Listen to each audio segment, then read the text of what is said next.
Have you ever felt that no matter how hard you push forward, something unseen keeps pulling you back? You set goals, you make plans, you even work with discipline, yet progress feels slow, resistance feels heavy, and your spirit feels tired. This is not always because of a lack of effort or talent. Often, it is because of hidden blocks, forces within yourself that quietly shape your thoughts, your energy, and your direction. These blocks are invisible to the eye, but their effect is undeniable. They create hesitation when you should move forward, doubt when you should believe, and fear when you should be free. These hidden blocks are not accidents. They are patterns that form in the mind and body over time, shaped by experiences, teachings, and environments. Left unexamined, they grow stronger, quietly influencing every decision. But once revealed, they can be broken, and the energy they once consumed can be reclaimed. What feels like invisible chains holding you down can be transformed into steps that lift you higher. There are 5 such blocks, and until you recognize them, you may never truly understand why your path feels so heavy. They are not enemies outside of you. They live inside, in habits, in beliefs, in emotions. But once you shine light on them, they begin to lose their power. And when you learn how to free yourself from them, you discover that the strength you always sought was never missing. It was only buried. Fear is one of the most powerful forces that can shape a human life, and the most dangerous form of fear is the one that disguises itself as caution. On the surface, caution looks wise, reasonable, and protective. It tells you to wait until the timing is perfect, to gather more information, to think a little longer before acting. It whispers that staying where you are is safer than stepping forward into the unknown. And because it wears the mask of wisdom, it is often left unchallenged. But beneath that mask, what is really operating is fear. Fear of failure, fear of rejection, fear of loss, fear of the unknown. When fear hides behind the voice of caution, it becomes almost invisible, and it begins to dictate choices without being recognized. Think of the times when you wanted to start something new, perhaps a project, a business, a relationship, or a shift in lifestyle. The spark of inspiration was there, the energy felt alive, yet instead of moving, you paused. You told yourself it was not the right time, or you needed more preparation, or you should wait for circumstances to align. And as the days turned into weeks and the weeks into months, the initial fire that was once burning inside began to dim. What happened? It was not that the opportunity disappeared. It was that fear, dressed as caution, convinced you to hold back. This hidden block is subtle because it uses logic as its weapon. Logic says, do not rush. Logic says, be careful. Logic says, you might fail. And of course, there is wisdom in patience and preparation. But when the energy of fear mixes with caution, it becomes paralysis. It leads to endless hesitation, a cycle of overthinking, and the illusion that you are being responsible when in truth you are being controlled by fear. This is why so many dreams die not in failure but in hesitation. They are not destroyed by mistakes, they are suffocated by inaction. When fear disguises itself as caution, it builds a cage around you. The bars are invisible, but they are strong enough to keep you where you are. Each time you hear that inner voice that says, not yet, or maybe later, you add another bar to the cage. Over time, you become accustomed to the cage and begin to believe that it is normal, that it is simply the way life must be. But the truth is, the cage is self-made. The lock is self-imposed. And the key to freedom is recognizing that caution is often nothing more than fear pretending to protect you. This block often roots itself in past experiences. If you failed once before, the memory of that failure lingers. Fear learns to speak through caution. Remember what happened last time? Don't let it happen again. If you were rejected or hurt in the past, fear whispers, be careful, it will happen again. And so, every new opportunity is filtered through the lens of old wounds. You are no longer seeing the present moment as it is. You are seeing it through the shadows of the past. This makes fear stronger because it convinces you that its voice is experience, when in truth it is limitation. The hidden danger of this block is that it feels like self-protection, but in reality, it prevents growth. True caution is wise when it prevents unnecessary harm, but false caution, fear in disguise, prevents necessary risk, and without risk, there is no transformation. Every step of growth in life requires a leap into uncertainty. Every moment of evolution demands a step outside the known. If fear disguised as caution prevents those steps, you remain the same, even when your spirit longs to expand. Consider how many lives are lived in half measure because of this hidden block. A person who has a gift to share with the world holds back, waiting until they feel completely ready. A person who desires love builds walls around their heart, convincing themselves they are simply being careful. A person with a dream never takes the first step because they are endlessly preparing for the perfect moment. And so, opportunities pass, time moves, and the fire within grows dim. Fear wins not by destroying you outright, but by keeping you still. The nature of this block is that it thrives in uncertainty. As long as you keep asking, what if? Fear has power. What if I fail? What if I get hurt? What if I lose? These questions fuel hesitation. Yet the hidden truth is that the future is always uncertain. There is no path without risk, no choice without consequence. Waiting for certainty before acting is like waiting for the ocean to become still before setting sail. The waves will always move. The ocean will always shift. The journey requires courage, not certainty. When fear wears the mask of caution, it also builds the illusion of control. It convinces you that by waiting, by hesitating, by holding back, you are in control of the outcome. But in reality, you are not controlling anything. You are only delaying. Life still moves, time still flows, opportunities still pass. The only thing you are controlling is your own movement, and in that stillness, you lose more than you gain. The way this block holds people back is often silent. It does not shout. It does not push violently. It whispers. It waits. It gently convinces you to do nothing. And in doing nothing, your energy drains, your spirit weakens, and your life remains smaller than it was meant to be. The saddest part is that many never realized this block was fear at all. They believed their hesitation was wisdom, when in truth, it was a hidden chain. This block is not easily broken because it requires brutal honesty.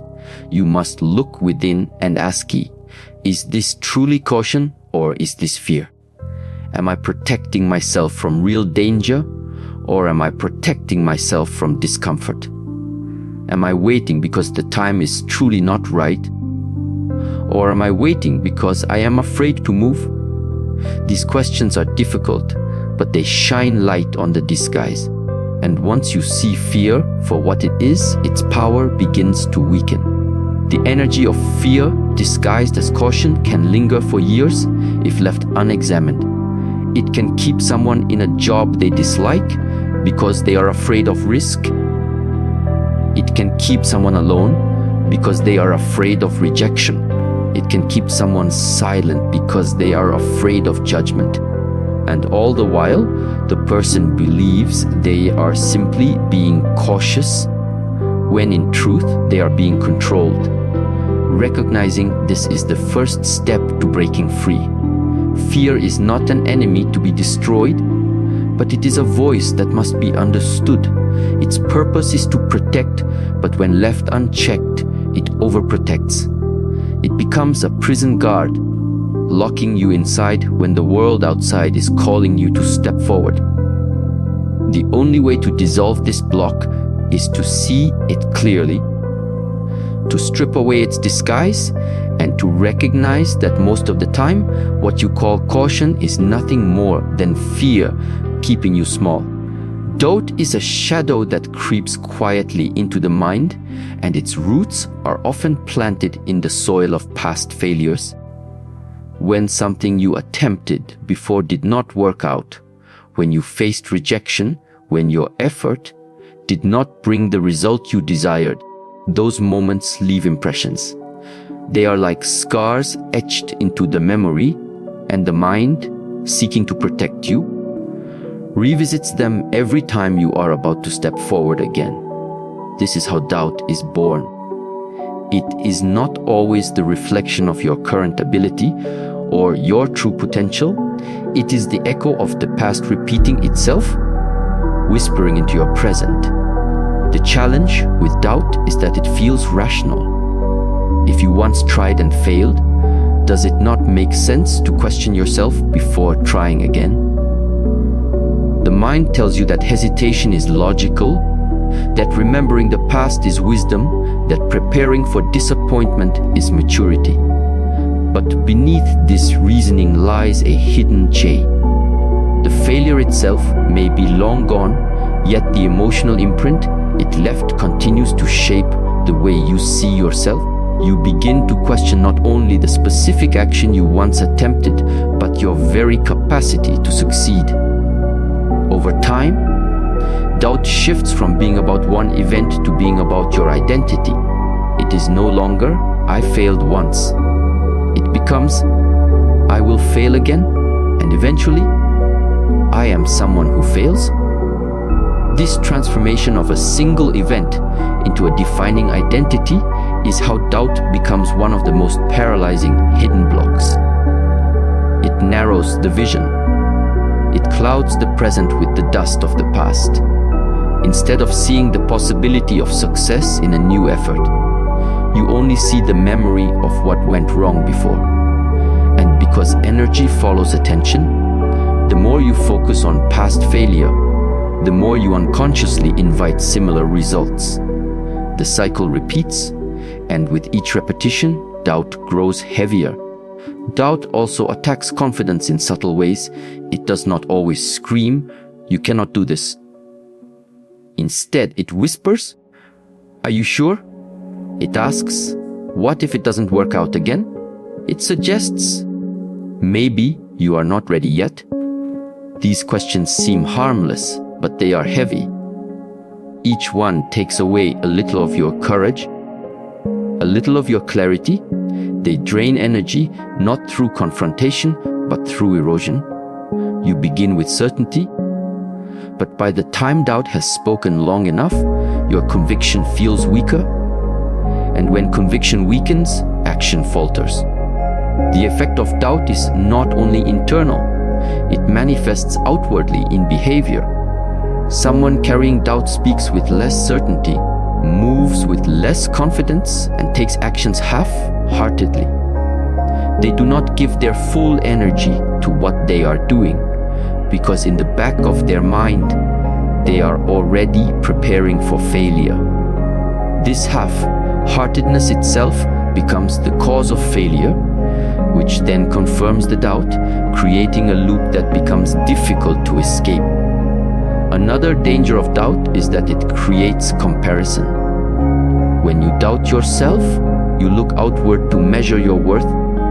You see others succeeding where you have failed, and instead of inspiring you, their success becomes evidence against you. You begin to think, they can do it, but I cannot.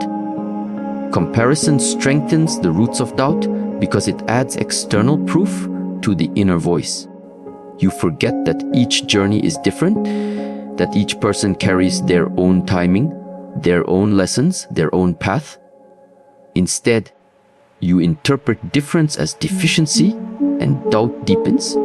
The seed of doubt grows fastest in silence.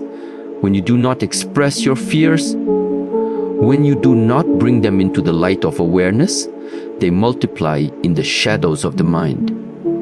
Thoughts cycle endlessly. What if I fail again? What if I embarrass myself? What if I am not good enough? The more these questions repeat, the more real they feel. The mind cannot distinguish between what is imagined and what is actual. The imagined failure becomes as heavy as a real one, and this weight presses down on every new beginning. What makes doubt so powerful is that it distorts perception. It convinces you that the future will mirror the past. If you failed before, doubt makes you believe you will fail again. If you were rejected before, doubt makes you believe rejection is inevitable. But this is illusion. The present is not the past. Each moment is new, each opportunity unique, each attempt independent. Yet doubt blinds you to this truth. It tells you that history is destiny, when in reality, history is only memory. At its core, doubt is a misuse of imagination. The same mind that could envision success, growth, and transformation is instead creating pictures of failure, disappointment, and loss. And because energy flows where attention goes, those pictures begin to shape experience. You hesitate, you withdraw, you sabotage yourself without realizing it. The imagination that could be your ally becomes your enemy, not because it is inherently negative, but because it is under the influence of doubt. This block also weakens decision-making. When you doubt yourself, you hesitate to choose. You fear making the wrong decision, so you delay. Delay becomes indecision, and indecision becomes stagnation. Life does not pause simply because you do. Opportunities move forward, time continues, change happens with or without your participation. By doubting and hesitating, you allow the river of life to carry possibilities past you while you stand still on the shore, paralyzed by your own uncertainty. Doubt also changes the way you interact with others. If you doubt yourself, you unconsciously project that energy outward. You may seek constant validation, asking others for reassurance, and when reassurance does not come, your doubt deepens, or you may withdraw entirely, afraid to show your vulnerability, isolating yourself from the very connections that could uplift you. In either case, doubt isolates you, either by pushing you to depend too heavily on others or by making you retreat from them altogether. The weight of doubt can even manifest physically. The body responds to the energy of the mind. Shoulders slump, breath shortens, posture weakens. This physical manifestation then reinforces the mental state. You feel small because you stand small. You feel powerless because you move without power. And so doubt becomes not just a thought, but an embodied experience. Breaking free from it requires awareness, not only of the mind, but of how the body carries its echoes. What is often overlooked is that doubt does not only stop you from taking action, it also diminishes the quality of the actions you do take. When you act with doubt, you hold back. You do not give your full energy, your full presence, your full commitment, and life responds to the energy you bring. If you approach with hesitation, results mirror hesitation. If you approach with confidence, results mirror confidence. Thus, doubt becomes a self-fulfilling prophecy, not because failure was inevitable, but because half-hearted energy created half-hearted results. Doubt rooted in past failures must be seen for what it truly is: a memory pretending to be prophecy. The past has value as a teacher, but when it becomes a prison, it blocks growth.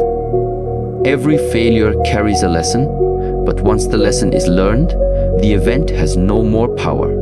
It is only when you carry the emotional residue forward that it becomes a chain. Recognizing this chain is the first step to dissolving it. Doubt cannot survive in the light of awareness, but as long as it hides in the shadows, it grows unchecked. This block is heavy not because failure is heavy, but because the memory of failure is carried again and again, as if relived each time you attempt something new. The weight you feel is not only the failure itself, but the repetition of its echo. To release doubt, the echo must be silenced, not by forgetting the past, but by refusing to let it dictate the present. Only then can the imagination, once hijacked by fear, return to its true role as a creator of possibility rather than limitation. Attachment to comfort is one of the most deceptive blocks on the path of growth, because it rarely announces itself as a problem. It feels natural, it feels safe, it feels deserved. After all, who does not want to be comfortable? Comfort gives the illusion of peace, the sensation of stability, and the feeling of control. Yet beneath this softness lies a hidden chain that quietly prevents you from stepping into the unknown. While comfort nurtures the body and soothes the mind, it also creates walls around your spirit. These walls are invisible but strong, and they keep you locked in patterns that may not serve you anymore. The human being is designed for growth. Every cell in the body renews itself, every season in nature changes, every breath is a reminder of constant movement. Yet the mind, seeking safety, resists change. It clings to what is known, even if the known is painful, because the unfamiliar feels threatening. This is the paradox of comfort. You can remain stuck in situations that do not fulfill you simply because they are familiar. A job that drains your energy, a relationship that lacks harmony, a lifestyle that limits your potential. All of these can become prisons disguised as comfort zones. The attachment to comfort creates stagnation. Growth requires friction, challenge, and the willingness to endure discomfort. Muscles grow through strain, wisdom grows through mistakes, and courage grows through risk. But when comfort is prioritized above all else, growth becomes impossible. You choose ease over challenge, predictability over possibility, safety over expansion. And in doing so, you silence the call of your own potential. This block is particularly dangerous because it does not feel like fear, though it is rooted in fear, fear of the unknown, fear of change, fear of losing what you have. These fears are masked by the soothing voice of comfort. You tell yourself you are content, you convince yourself you are satisfied, but deep within, a quiet restlessness remains. That restlessness is the soul's reminder that you are not meant to remain stagnant. Yet as long as comfort holds you, that voice is easy to ignore. Comfort also creates illusions about time. You tell yourself that you will act later, that you will make the change tomorrow, that there will always be another chance. But tomorrow becomes weeks, weeks become years, and years become a lifetime of unfulfilled potential. Comfort lulls you into believing that time is abundant, when in truth, time is always moving. Every moment spent clinging to comfort is a moment not spent pursuing growth. This illusion of endless time is one of the strongest chains comfort creates. The trap of comfort is that it rewards you in the short term while robbing you in the long term. In the moment, it feels good. You avoid stress, you avoid risk, you avoid uncertainty. But over time, the cost becomes heavier regret, stagnation, and a sense of unfulfilled purpose. The human spirit withers not from hardship, but from the absence of challenge. Comfort starves the soul by denying it the experiences that awaken strength and resilience. Another way attachment to comfort blocks growth is by lowering standards. When you become too comfortable, you begin to accept less than what you are capable of. You stop striving, you stop demanding excellence from yourself, you stop pursuing higher goals. Mediocrity begins to feel normal because it does not challenge you. But deep within, you know that mediocrity is not your destiny. This inner conflict creates tension. The surface appears calm, but underneath lies frustration, boredom, or even quiet despair. Comfort also fosters dependency. When you attach too strongly to what makes you comfortable, you begin to fear losing it. Whether it is a lifestyle, a possession, a relationship, or even a routine, your sense of security becomes tied to something external. This dependency weakens you because it gives power to circumstances beyond your control. True strength is found in adaptability, but attachment to comfort erodes adaptability. The moment life shifts, and life always shifts, you feel shaken, anxious, and unprepared. This block is subtle because comfort is celebrated in modern life. Society teaches you to seek convenience, to reduce effort, to make everything easier. Technology, entertainment, and consumer culture all promise comfort as the highest goal.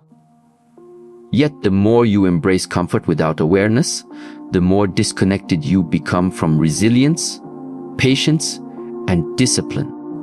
You lose touch with the very qualities that make growth possible. Attachment to comfort also creates resistance to change, even when change is necessary. You may know deep inside that you need to let go of certain habits, relationships, or environments, but the thought of leaving what is familiar feels unbearable. You tell yourself, "At least I know what to expect here," even if what you expect is not good for you. This resistance keeps you trapped in cycles that repeat endlessly. Life tries to push you toward growth, but you resist, clinging to the old, and in doing so, you prolong your own suffering. The comfort zone is not inherently bad. Rest and recovery are essential parts of growth. But when rest turns into residence, when recovery turns into retreat, you begin to shrink.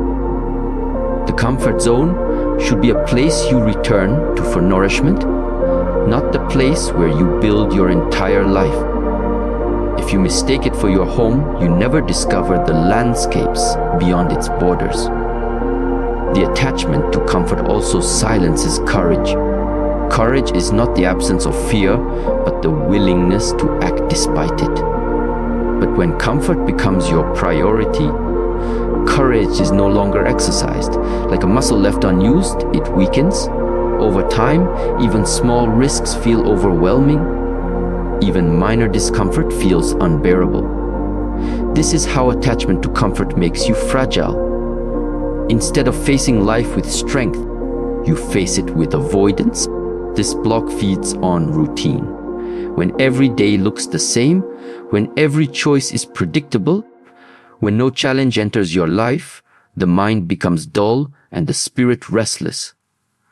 Routine without challenge numbs creativity, diminishes inspiration, and leaves you feeling empty despite external stability. You may have everything you thought you wanted, yet feel something is missing. What is missing is growth, and growth cannot happen in the grip of comfort. The danger of this block is that it convinces you that you are safe when in truth you are trapped. Safety in comfort is temporary, but the cost of staying there is lasting. Life is not meant to be lived in stillness. Rivers flow, winds shift, seasons change. To resist this natural movement is to resist life itself. The longer you resist, the heavier the weight becomes. until the soul can no longer ignore the call for change. Attachment to comfort whispers that stepping into the unknown is dangerous. But the real danger lies in never stepping at all. It tells you that risk may hurt you, but it hides the truth that stagnation will starve you. It promises peace, but the peace it offers is shallow. True peace comes not from avoiding discomfort, but from knowing you have the strength to face it.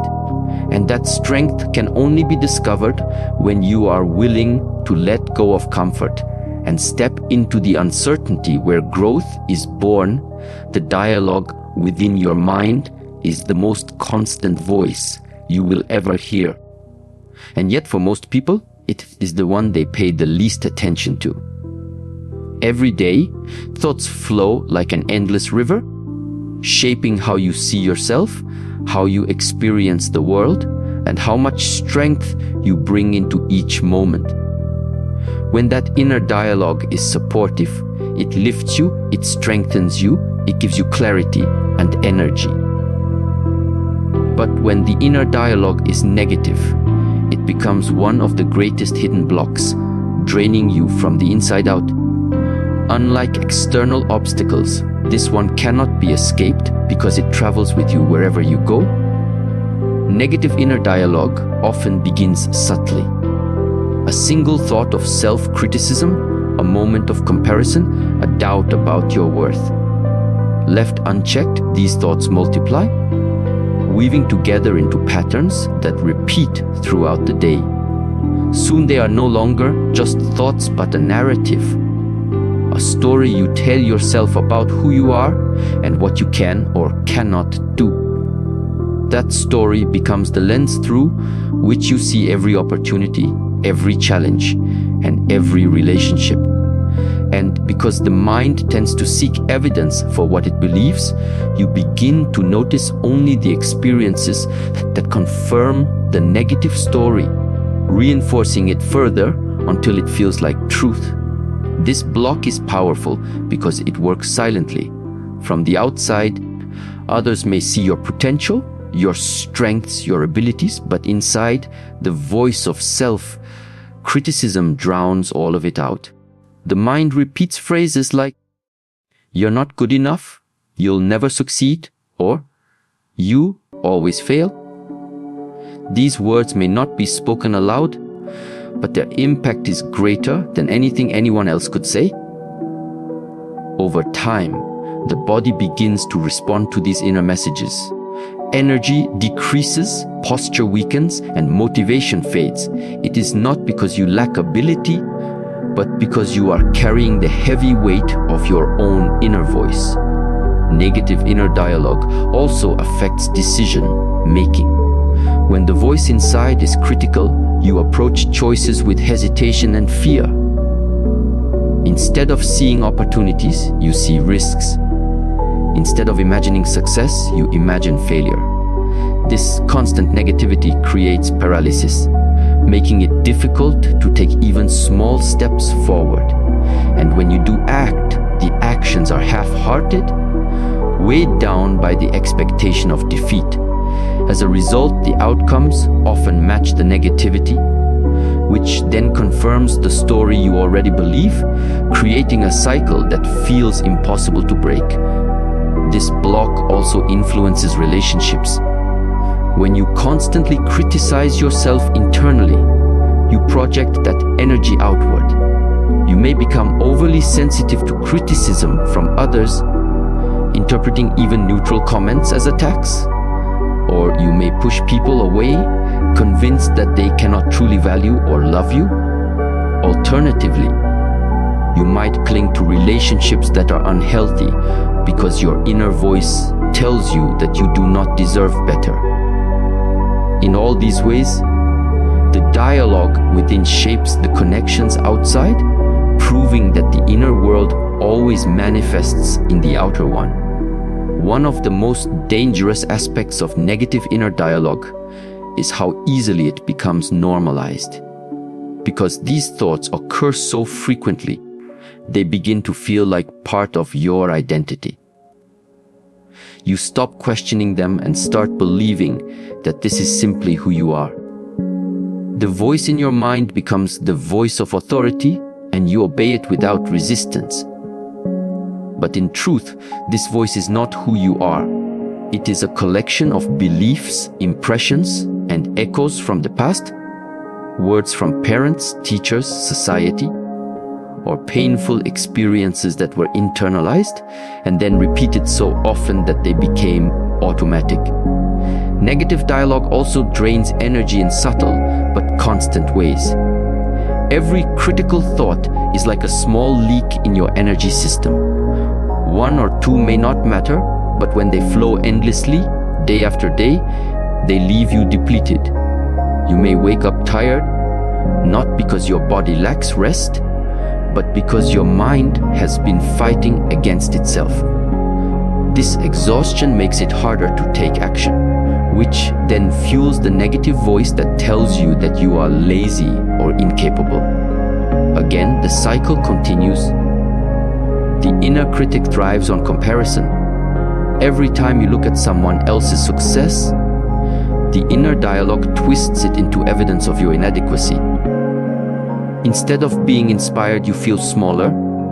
Instead of being motivated, you feel defeated. This constant measuring against others strengthens the negative narrative, convincing you that you are always behind, always lacking, always less. Yet what the inner critic never acknowledges is that each journey is unique, and comparison ignores the unseen struggles, efforts, and timing of others. Another way negative inner dialogue blocks growth is by magnifying mistakes. Instead of seeing mistakes as natural steps in learning, the inner critic turns them into proof of failure. A single error becomes exaggerated into a declaration of incompetence. You replay it in your mind, reliving the shame or embarrassment again and again until it becomes larger than it ever was in reality. This magnification keeps you from trying again, reinforcing the fear of failure and keeping you trapped in inaction. This block also suppresses creativity. Creativity requires openness, experimentation, and the freedom to explore without fear of judgment. But when the inner dialogue is constantly criticizing creativity with us, you dismiss ideas before they are even expressed, convinced they are not good enough. You silence your own voice before others can hear it, out of fear that they will judge you as harshly as you already judge yourself. In this way, negative dialogue does not only limit what you achieve, but also robs the world of the gifts you might otherwise share. The body carries the weight of negative thoughts as well. Stress increases, tension builds in the muscles, and the nervous system remains in a constant state of alertness. The body does not distinguish between criticism from others and criticism from yourself. It reacts to both as if under attack. Over time, this can lead to physical symptoms, headaches, fatigue, weakened immunity, or even chronic conditions. The voice in your mind is not only shaping your mood, but influencing your physical health. The silence of negative inner dialogue is what makes it so powerful. Because it is not spoken aloud, it is rarely challenged. You would not allow another person to constantly insult you, yet when the insults come from within, you accept them as truth. This acceptance strengthens the block, making it harder to separate the real self from the inner critic. The real self is capable, resilient, and filled with potential, but the critic's voice drowns it out, leaving only the illusion of weakness. This block thrives in repetition. The more you repeat a thought, the deeper it carves itself into the mind, forming neural pathways that become habits of thinking. Over time, these habits feel automatic, but they are not unchangeable. They were learned, and anything learned can be unlearned. Yet until you become aware of the repetition, it continues in the background, shaping your life without your consent. The effect of negative dialogue is not just personal, but generational. The way you speak to yourself influences how you speak to others, especially children or those close to you. If your inner voice is harsh, you may unconsciously pass that harshness on, creating cycles of criticism that extend beyond your own life. This shows how powerful inner dialogue truly is. It not only defines your relationship with yourself, but also ripples outward into the lives of others. At its root, negative inner dialogue is fear disguised as truth. It fears failure, so it convinces you not to try. It fears rejection, so it convinces you that you are unworthy. It fears pain, so it convinces you that you cannot handle challenges. But these are not truths. They are protective mechanisms gone too far. The problem is that the protection itself becomes the prison, keeping you from discovering the strength you actually have. This hidden block is one of the most important to recognize because it influences every other one. Fear, doubt, and attachment to comfort all find their power amplified by negative dialogue. If you silence the inner critic, fear loses its grip, doubt weakens, and comfort no longer feels so binding. But as long as the inner dialogue remains negative, all other blocks grow stronger. This is why the voice within must be seen clearly. It is not the enemy, but it is not the truth either. It is simply a habit of thought. And like all habits, it can either keep you trapped or become the doorway to freedom.